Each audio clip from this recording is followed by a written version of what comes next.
Sir ನಾ ಹೇಳ್ತೀನಿ ಈಗ ಬನ್ನಿ ಹನುಮಂತು, ನೀವೇನೋ ತೋರಿಸ್ತೀನಿ ಅಂದ್ರೆ ತೋರ್ಸಂಗಿಲ್ರಿ, ಹೇಳ್ತೀನಿ.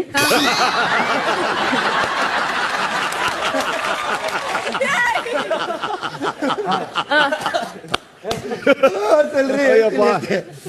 ಹೇಳಿ. ಎ ಎ ಐ ಅಂ ಹಾ ಹಾ.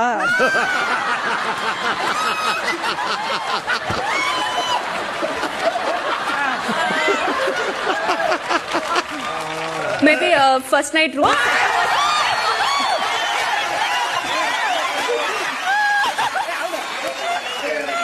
ತೆಗೀರಿ. ಎಷ್ಟು ಒದ್ದಾಡಿದ್ರು ರಜತ್ತು ಶಿಷ್ಯರು, ತ್ರಿವಿಕ್ರಮಂತರು. ಅಲ್ಲ ರೀ, ಏನಾರ ಸೌಂಡ್ ಬಿಟ್ರೆ ತಾನೇ ರೀ ಏನಾರು ಹೇಳ್ಬೇಕಲ್ರಿ. ಇಲ್ಲಿ ಕಣ್ಣಿಗೆ ಬಟ್ಟೆ ಹಾಕೊಂಡ್ ನಿಂತಾಗ ವರ್ಡ್ಸೇ ಬರಲ್ಲ ಬಾಯಲ್ಲಿ, ಅಲ್ಲಿ ಬಂದ್ರೆ ಸೌಂಡೇ ಅಂದ್ರೆ ಹೆಂಗ್ ಅರ್ಥ ಬೇಕು ಯಾರಿಗಾರ? ಹಾ, ಎನಿವೆ ಮಾತು ಕೊಟ್ಟಿದ್ದಿ ತಗೊಳ್ಳಿ, ಇಡೀ ಮನೆಗೆ ಬರುತ್ತೆ ಲಕ್ಸುರಿ. ಹನುಮಂತು ಹೀರೋ. ಎಲ್ಲಾರು ಕಂಪ್ಲೇಂಟ್ ಮಾಡ್ತಾ ಇದ್ರಿ ಅವ್ರ ಬಗ್ಗೆ, ನೋಡಿ ಎಷ್ಟು ಮುಂದಿದ್ದಾರೆ ಅವರು. ಚಲೋ, well played all of you. Thank you sir.